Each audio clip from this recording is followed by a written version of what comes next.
All right. Hi. Can you hear me? Loud Yes, you can see me. And I see a live on YouTube icon. Great. Okay. All right. Oh, and I can hear myself. Is there an echo? Can you hear me? Yes. Yes. You can see me. What I need to do. I see a live on YouTube icon. Great. Probably you just left the YouTube on or something like that. Is there an echo? Can you hear me? Yes. Yes. You can see me. What I need. And I see a live on YouTube icon. Okay, I turned off YouTube. That seemed to be the solution. Okay, but we are still live. Okay, I'm actually glad that happened. All the nerves that were happening internal were so much less important than the actual practical challenges of doing this. All right. Oh, hi friends. Hola Noria. Hi Robert. Hi Denise, everybody. Nacho. Great. I am in the same place at home, but in a different room. So that's why I look like I have a different background. And Jim is out of retreat and on the road. So he will watch later or listen if he can on YouTube. One other question is, this laptop for me, the volume does not go very loud, but can you hear me clearly enough? Okay, and I did bring my headphones if at some point you can't hear me well. Well, welcome friends, and it's been a while since I've done this, so luckily we are among friends, I tell myself, and we're just, I feel like I'm just sharing the teachings that I have come across and that matter to me, and so it's a sharing. I don't pretend to know any more than anyone else on this call.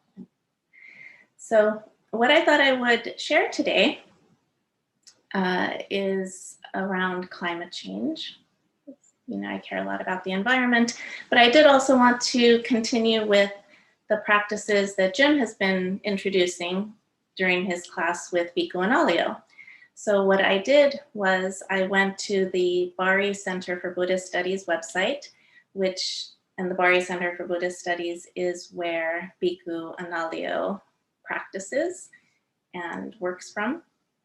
And he has done an entire course on mindfully facing climate change.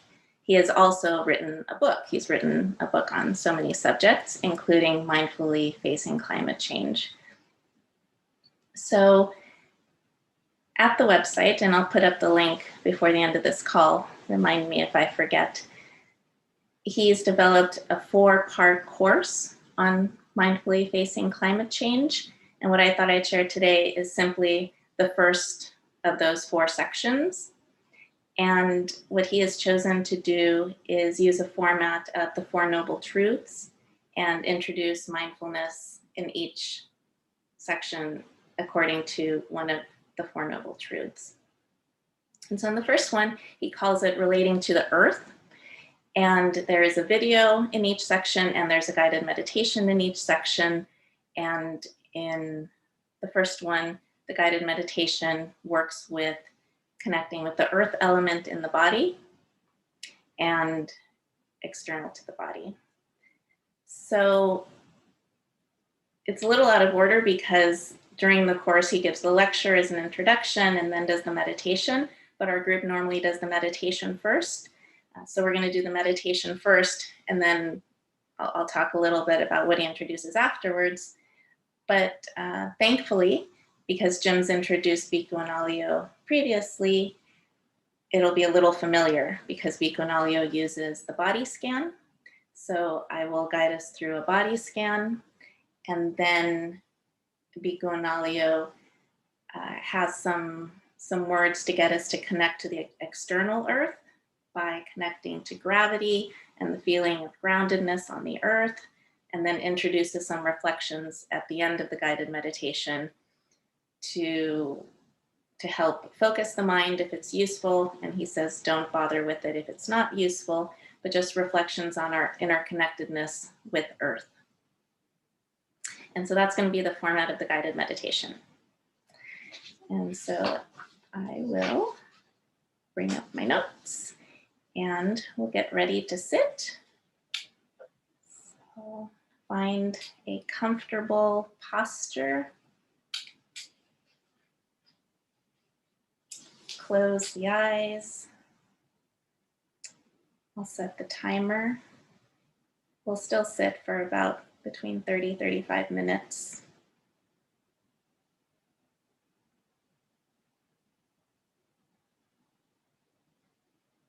And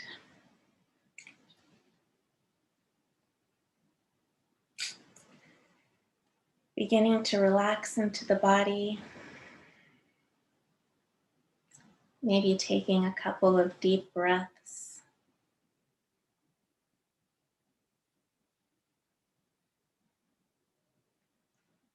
Becoming aware of the body in the seated posture.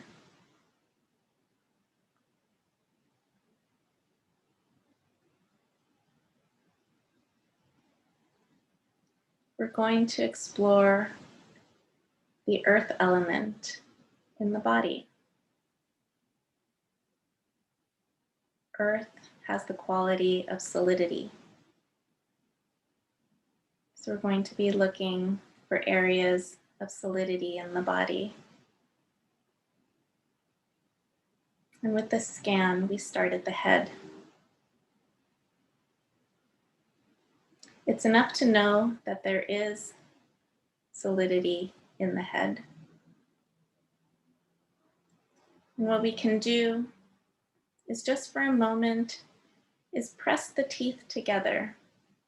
Just slightly press the teeth together to get a felt sense of solidity in the head.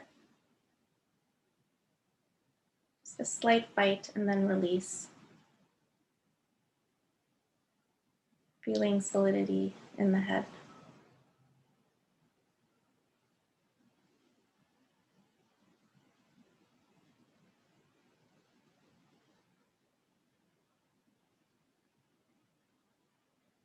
Finding hardness in the different places in the head.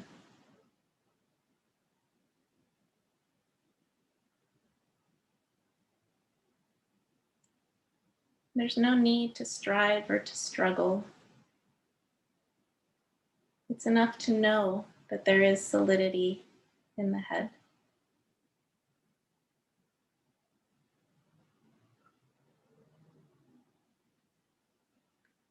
And now we shift to the neck, aware of the neck area, aware that there's earth element in this part of the body. Earth element.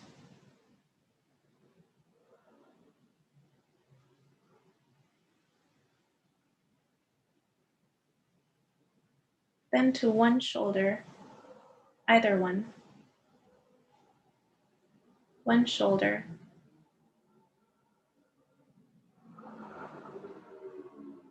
Understanding that there is some solidity in the shoulder.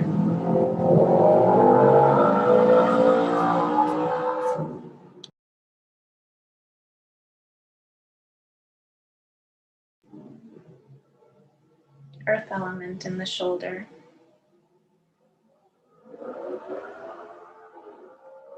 Then from the shoulder to the upper arm. Solidity.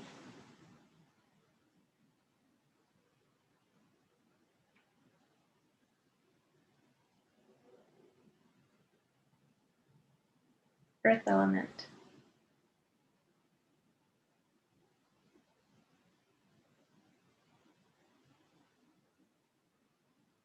Moving to the lower arm.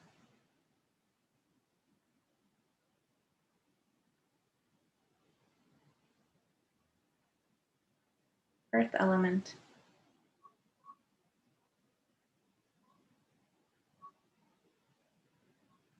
Again, not striving or struggling, just knowing there is solidity.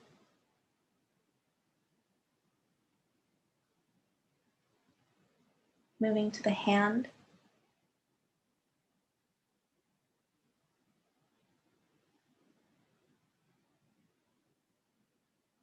Earth element, solidity.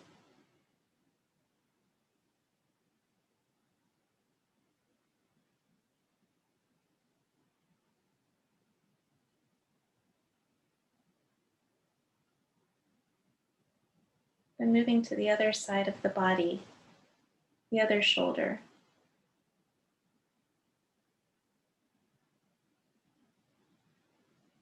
Solidity in that shoulder. Hardness.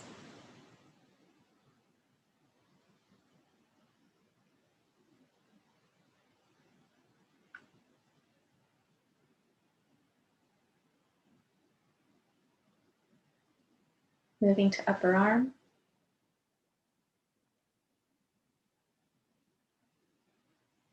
Earth element.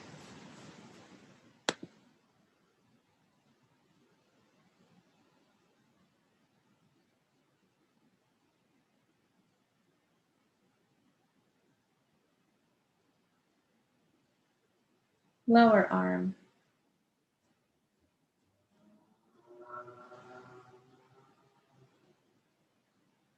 Hardness. Solidity.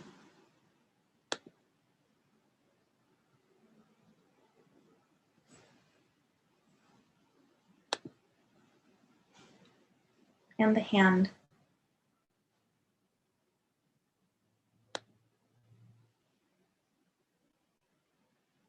Again, just knowing there's earth element. Some solidity there.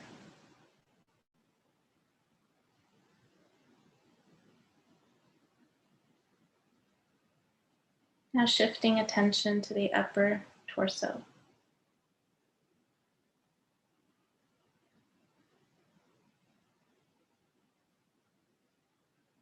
Hardness, solidity.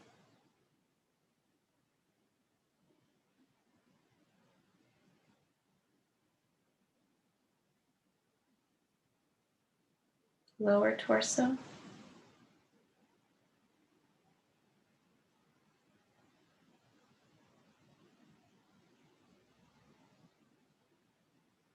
Earth element.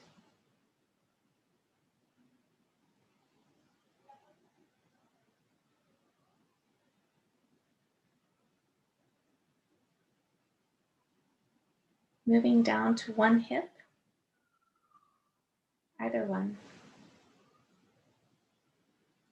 Putting awareness on that part of the body. One hip.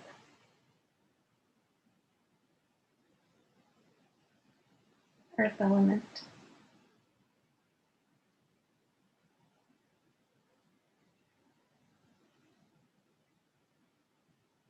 From the hip to the upper leg. Earth element.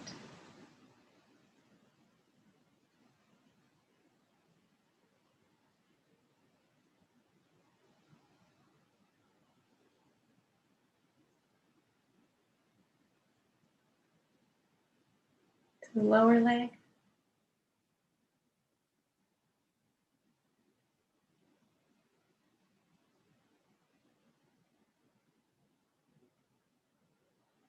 And the foot.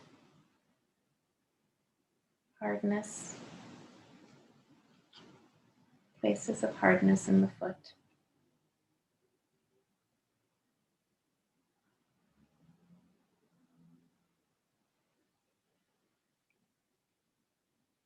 Then shifting to the other hip.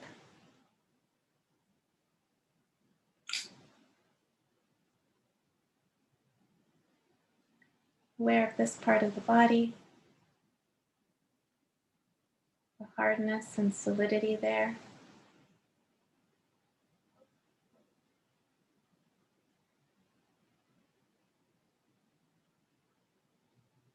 Moving to the upper leg.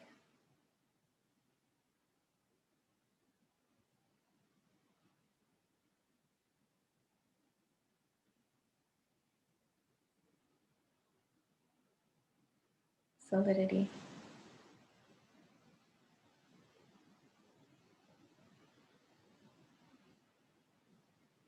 Lower leg.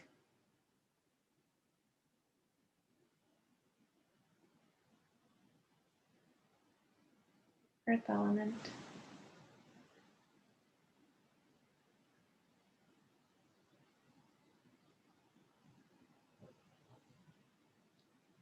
And the foot.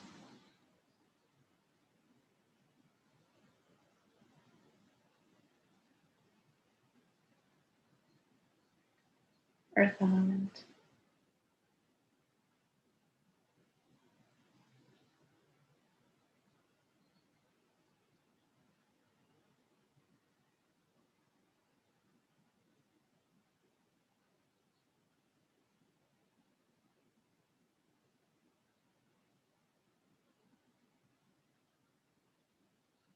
If you'd like, you can start the scan again from the head to the foot,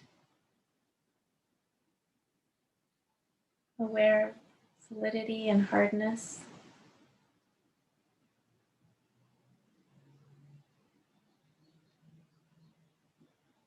Or if you have some stability, you can become aware of the whole body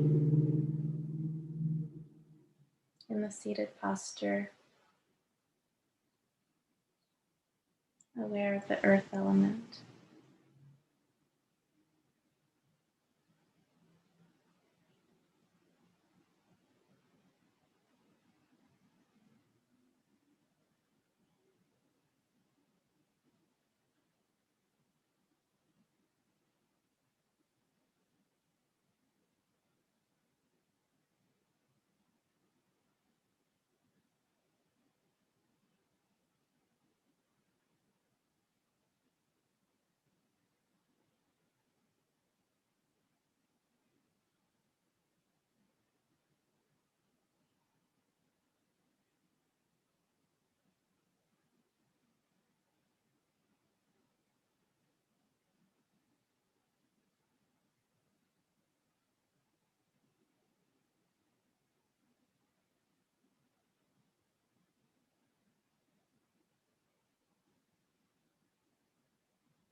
If you've done another body scan, see if you can become aware of the whole body.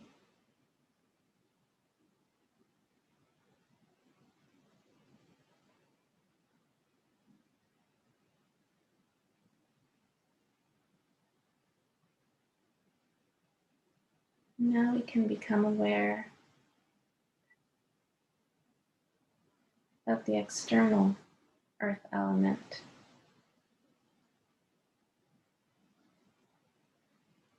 The places where there is contact with the chair,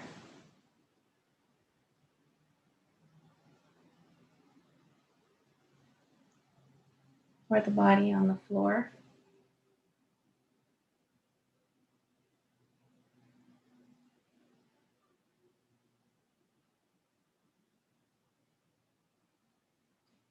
or by becoming aware of gravity, the sinking into the ground.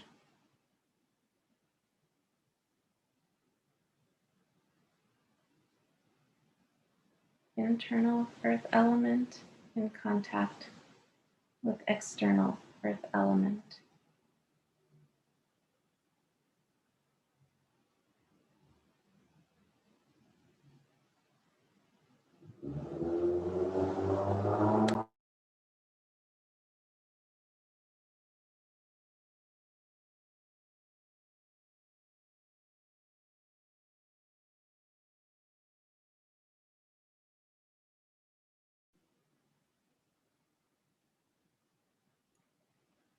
Let the body relax into the sense of gravity.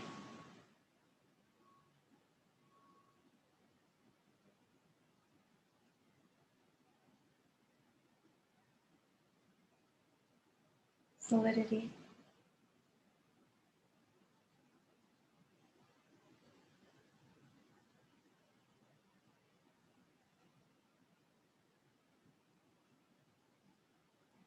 See if you can become aware of the connection with the external earth through your sense of gravity.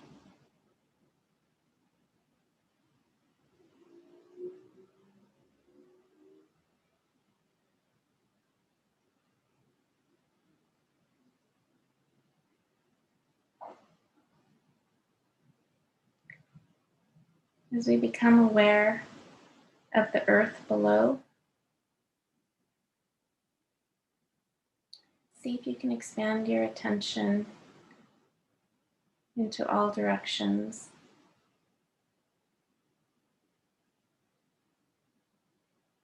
Starting with in front, expanding attention in front, continuous earth element.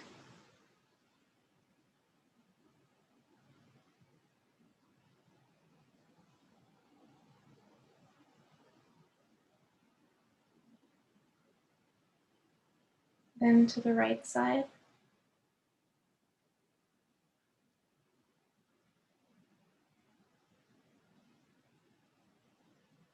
expansive earth element.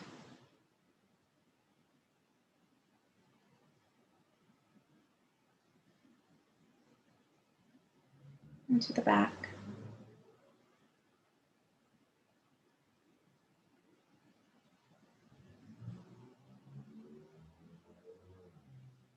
And to the left.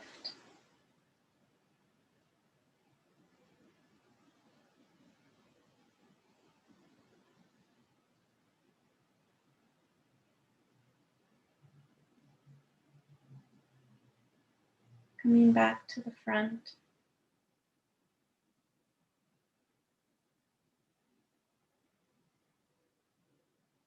Internal earth element, external earth element, expansive in all directions.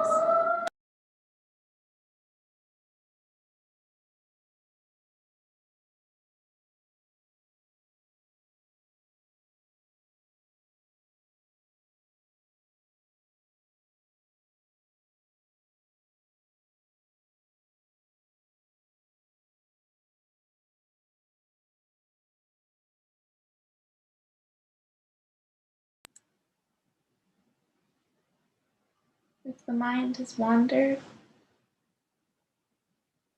you can do another body scan to focus the mind, or stay with an expanded awareness.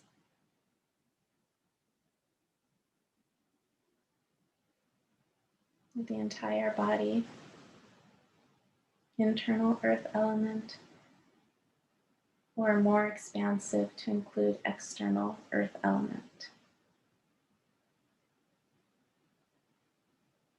And we'll practice for a while like this.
I'm going to introduce some reflections, and if they're helpful to you,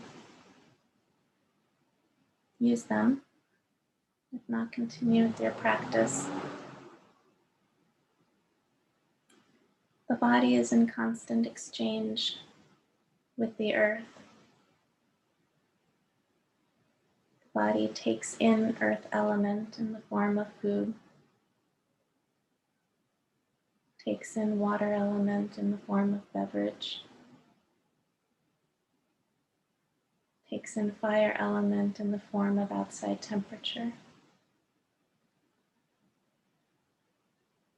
takes in wind element in the form of breath.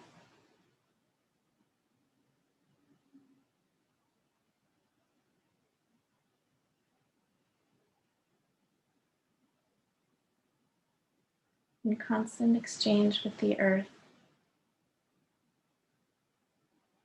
this body is inseparable with the earth.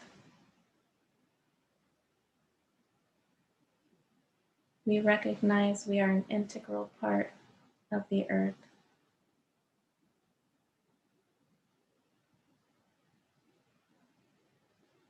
Internal earth, external earth, just the same.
Working intelligently with the mind, offering it another body scan,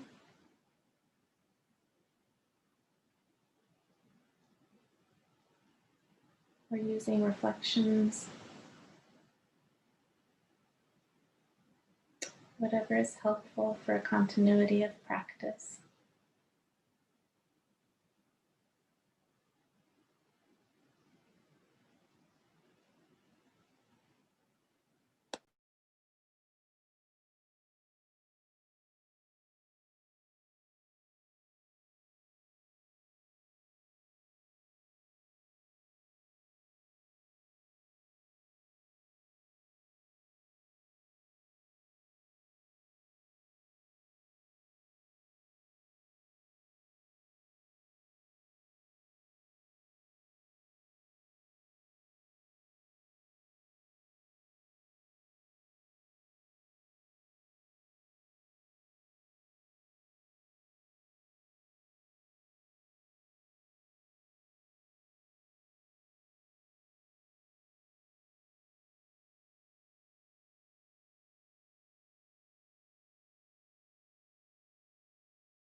internal earth element,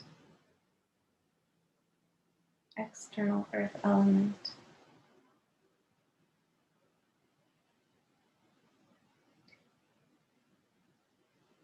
Noticing that body as me and mine is unrealistic. Experiencing body just as earth element. Part of greater earth is more realistic.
In these last few minutes, relaxing, letting go of any remaining striving or struggle.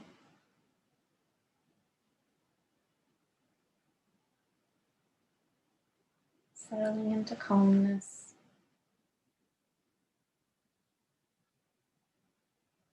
Practicing with what's most easeful.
That was 34 minutes.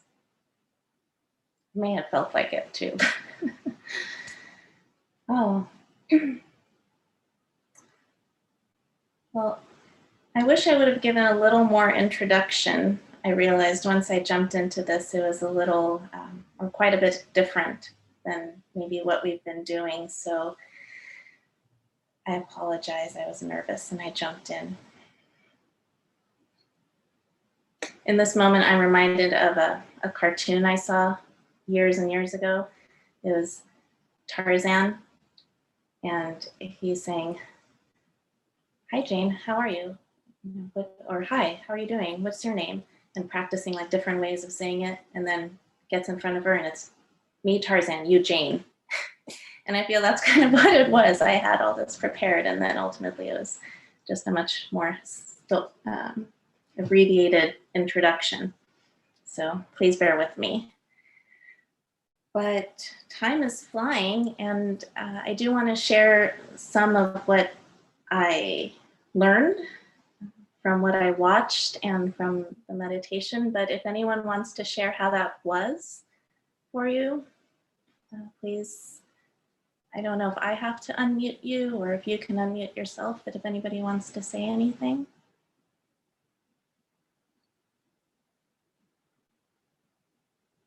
And wave your hand if you can't unmute yourself. Hi, Hannah, Monica. Yeah, I have to be honest, for me, I was struggling with staying awake. It must have been your calming tones. But, you know, I like it. But, yeah, I may be just a bit too tired. Sorry. That's not very helpful. No, that's all right. That's great. Well, thank you for sharing that. As folks who've seen me sit next to Jim for many meditations, he's kept me from going off screen, but I tend towards sleepy mind as well.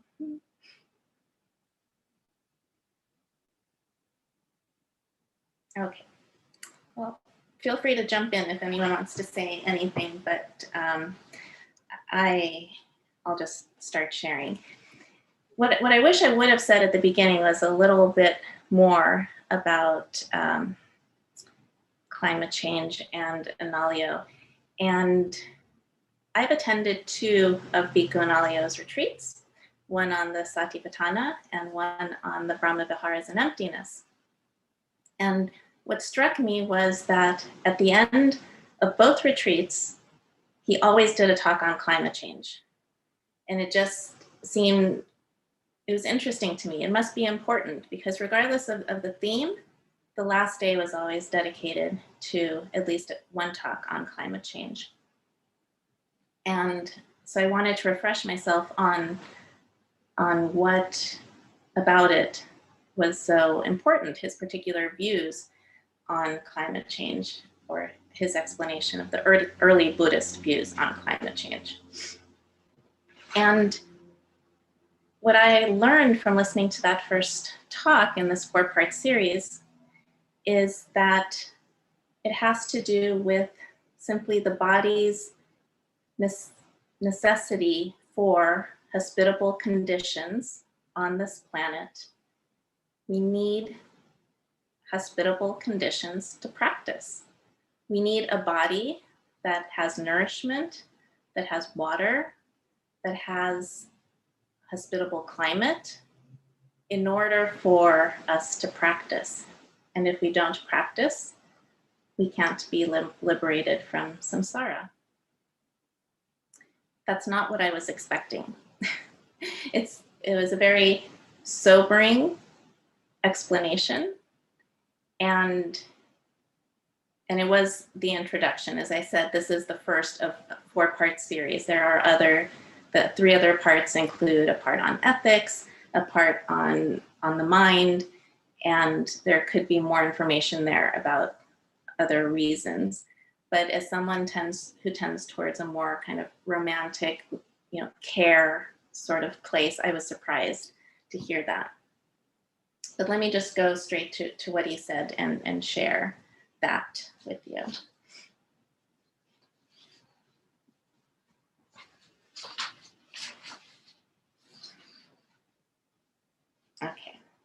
So I do have some things to share on screen. And he starts the talk with a passage which is on the elephant's footprint. And I'm going to share screen here.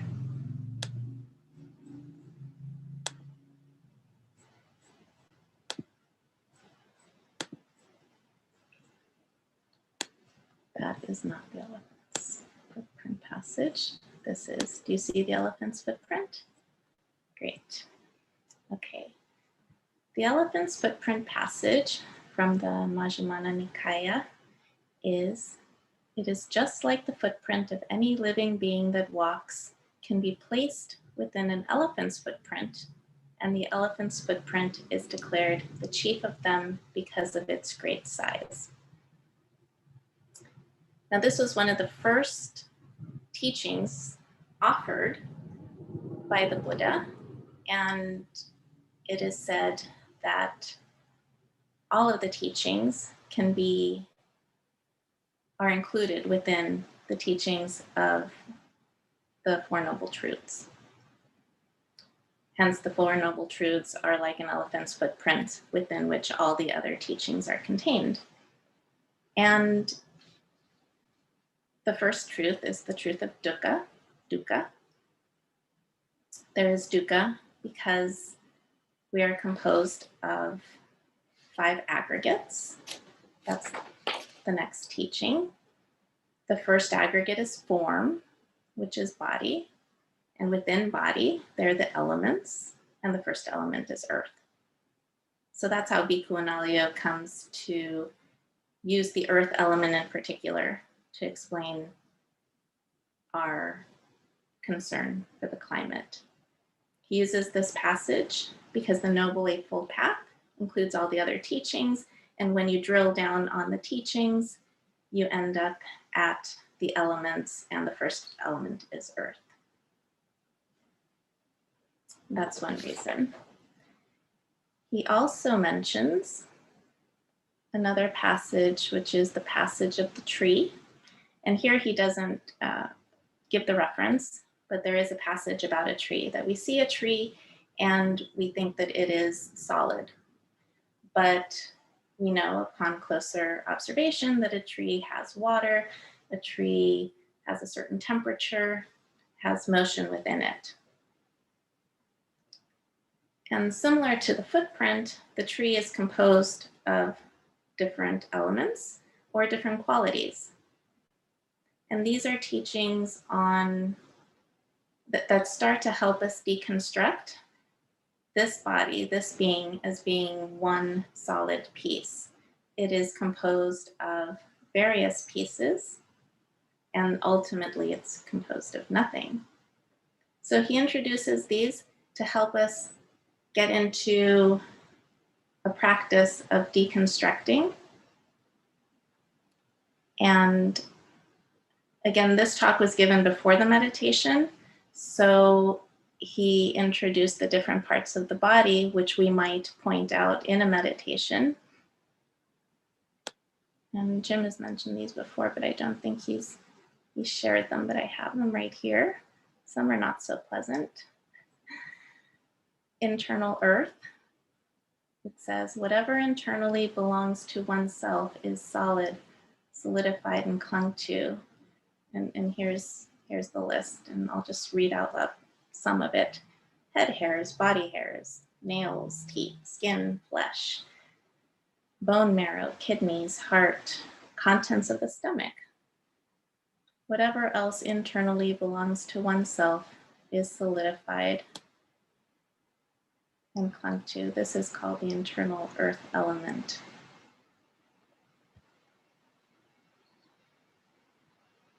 So in this first talk that Bhikkhu Analayo gave, I was a little, it was difficult for me to understand the connection between these two passages and climate change.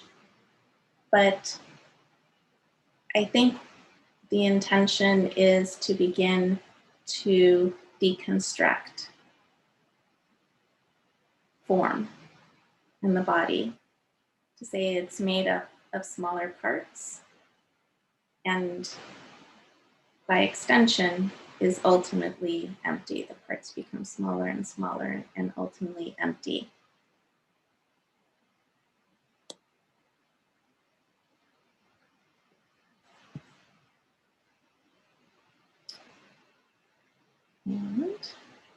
And then takes the conversation from internal earth element to external earth element. And here is where we see reference to what's happening in the world.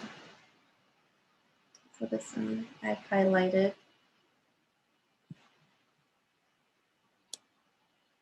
Okay. This next passage, which he shares. I'll move this over so I can see. Okay. Now there comes a time when the water element is disturbed, and then the external earth element vanishes. When even this external earth element, great as it is seen to be impermanent, subject to destruction and change, what of this body, which is clung to by craving and lasts but a while? There can be no considering that as I, mine, or I am. Okay, so this is a reference to a flood. And in ancient times, he says, there was this idea that the earth periodically was destroyed and started anew. And in this example, there's a flood that's destroying the earth. So he says, what of this body? If the earth is destroyed, the body can't sustain itself. If the body can't sustain itself, we can't practice. If we can't practice, then the possibility of liberation from samsara doesn't exist.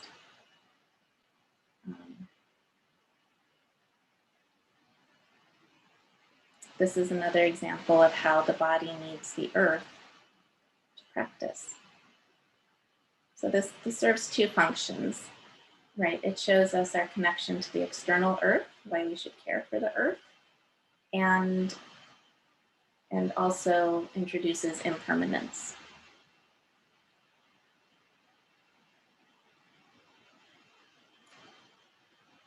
And no self. There can be no I or mine or I am.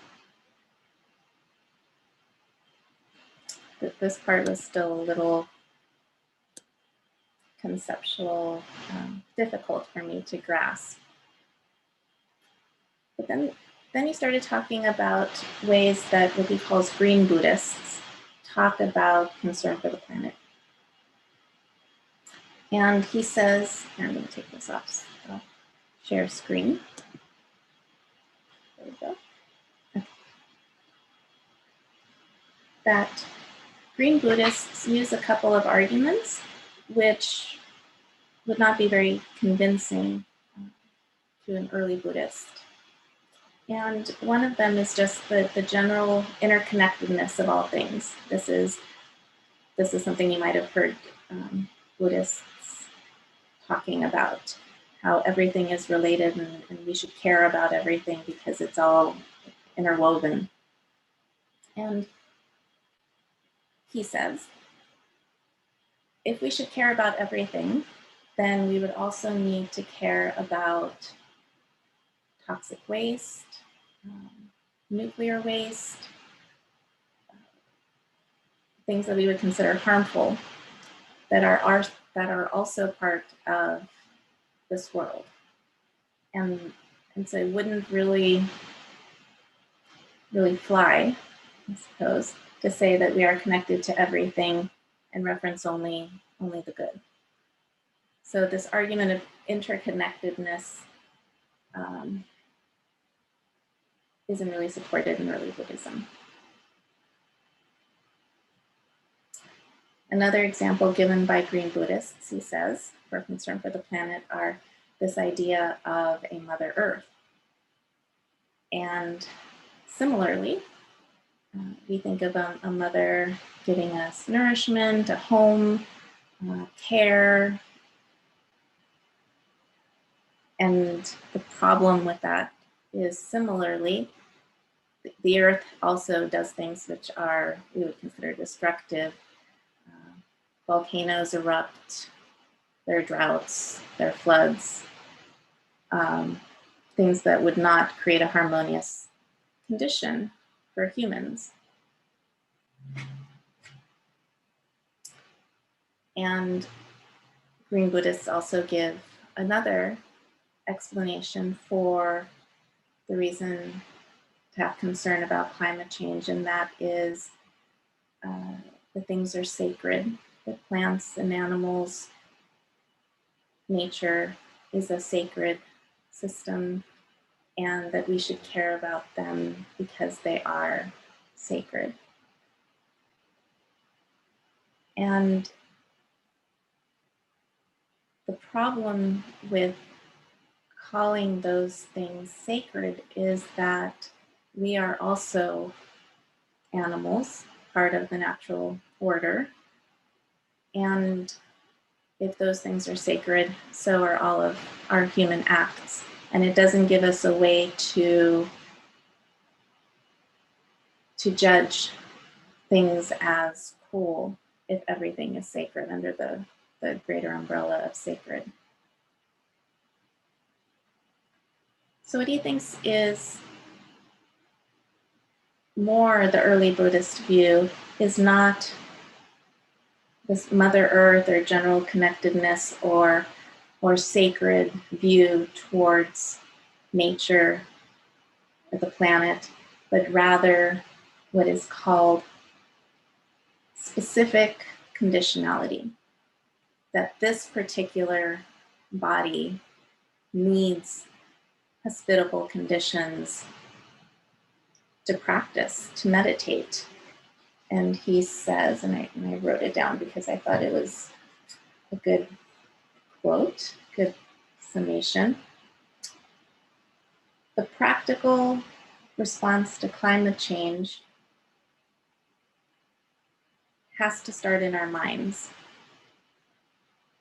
in the cultivation of mindfulness.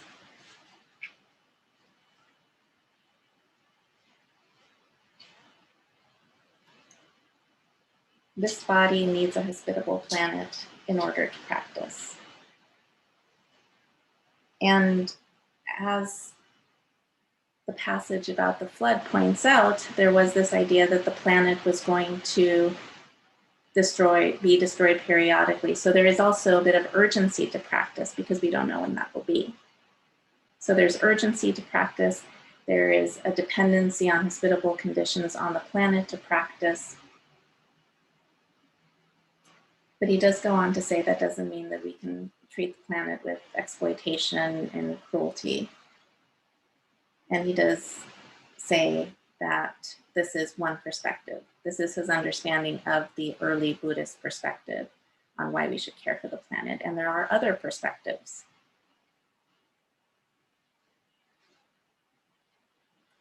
So let me see.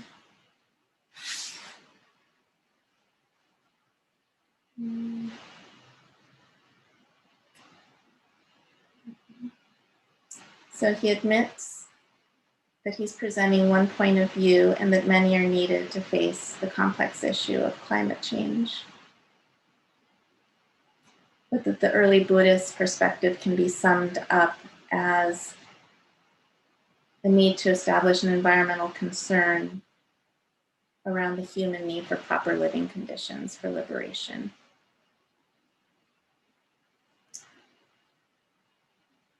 So I have a friend, more from the yoga world, who said, we need to care for this body because we need this body to do what we were brought into this world to do. And similarly, we need to care for this planet because we need the planet to provide earth, nutriment, beverage, water, sustenance for us to practice and achieve liberation. And ultimately, that is the aim in early Buddhist teachings, liberation from samsara is the ultimate aim. So this is just the introduction, the kind of a summary of the first part of the 4 parts in this online course that Bhikkhu Nalio makes available. And they are on the Bari Center for Buddhist Studies website. His book is also available, and they're both freely offered on the website. And I have the link here. I'm going to put it in the chat before I forget.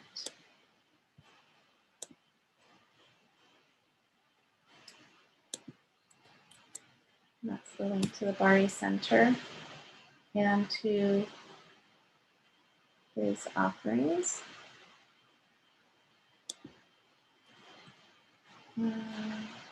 Okay, that felt very quick, and I had many notes that I didn't even look at.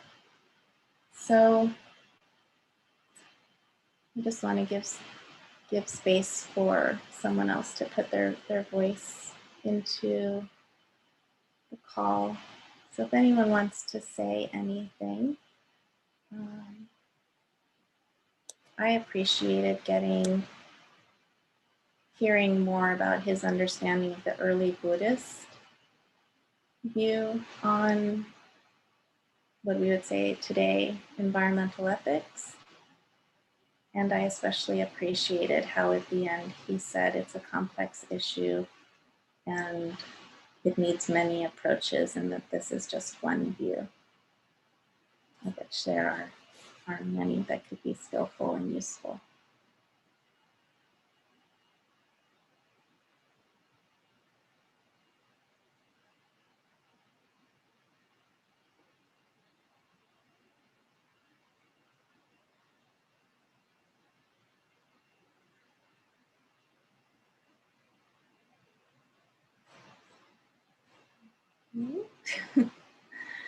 All right.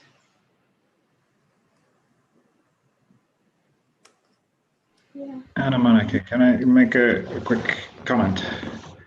I'm just thinking, it's a different way of viewing the climate change debate for me. And what I'm thinking of in terms of why we should be concerned about climate change and how for me, it would seem to be incompatible with at least some elements of the Eightfold Path.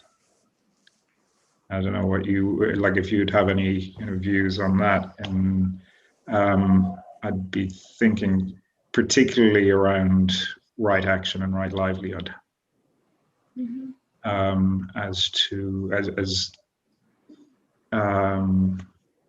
As being something that was concern for the climate would seem to be compatible with concern for practicing right action and right livelihood, and maybe other elements of the path.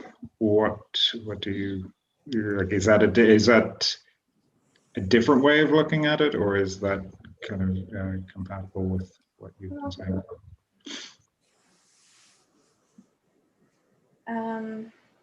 Okay, I want to separate what I think from what Bhikkhu Nalio shared. Bhikkhu Nalio is always very clear that he's providing his best understanding of what early Buddhism would have taught.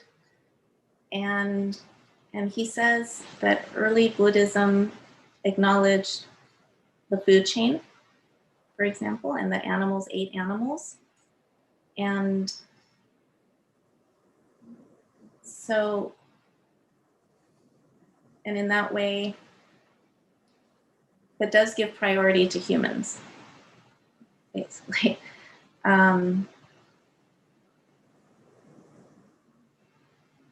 In this section, I don't think he goes into what it means for right livelihood or the other parts of the path. The second part of this 4-part series is is on ethics. And I would guess that that's where he goes into that a little more deeply. And so I would point you towards the link and the next part in this talk. And I'm going to follow the others on my own time too, and see what he has to say in the other sections as well, or read the book, which is also freely offered by him at the center. But here, yeah, he just says that we should, well, actually I jotted down here. So though this perspective gives priority to humans, it does call for compassionate concern to plants and animals. And he just makes that as a statement. And I'm guessing in the later parts, he'll give some background to that. So I would think that he doesn't think it's incompatible. Thanks.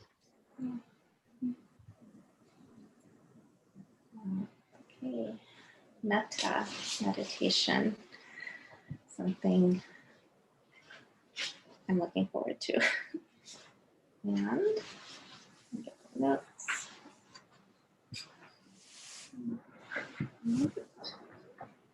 All right.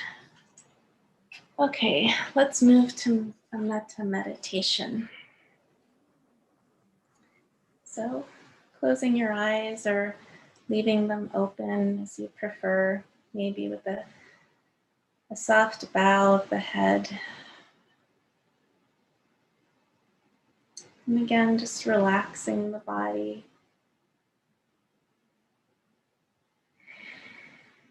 We're going to generate goodwill and loving compassion.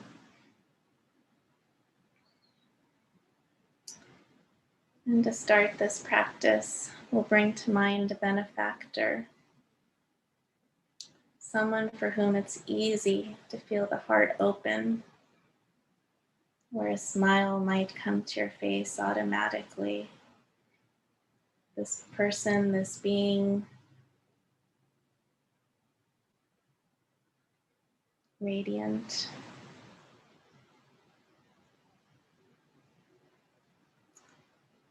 Grandmother, grandfather, loved one, critter. And we think of them, we say to them, may you be well. May you be safe and protected. May you be happy. May you be free.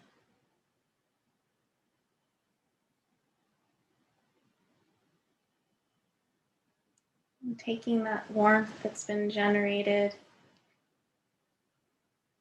and offering metta to ourselves. And if that's hard, maybe thinking of ourselves when we were young, just a little one, and saying, may I be happy. May I be well.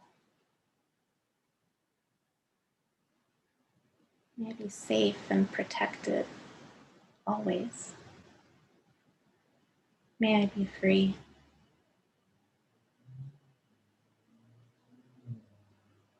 A neutral person. Someone you see somewhat regularly but maybe don't even know their name. May you be well. May you be safe and protected. May you be happy. May you be free.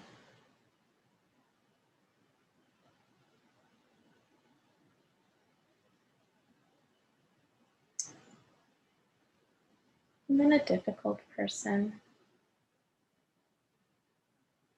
Difficult not in a big way, but someone, maybe there's a little irritation or upset.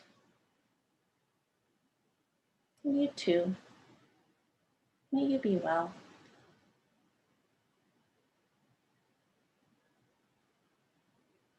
May May this person be safe and protected.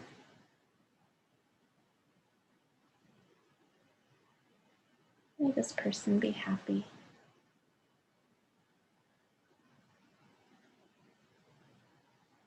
May this person be free.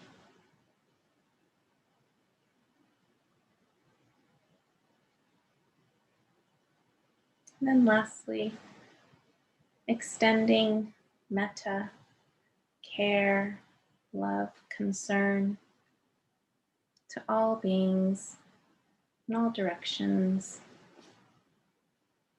May all beings be well. May all beings be safe and protected. May all beings be happy. And may all beings be free.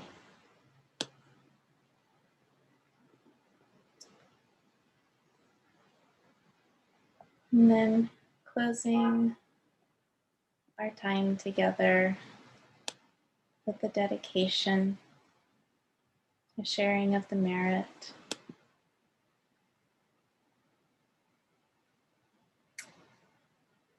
I'm going to take from Krishna Das, who ends a lot of his satsangs with this. If we know anything about a path at all, it's only because of the beings that have gone before us. Out of their love and kindness, they have left some footprints for us to follow. So in the same way that they wish for us, we wish that all beings everywhere, including ourselves, be safe, be happy, have good health and enough to eat. And may we all live at ease of heart with whatever comes to us in this life. May it be so.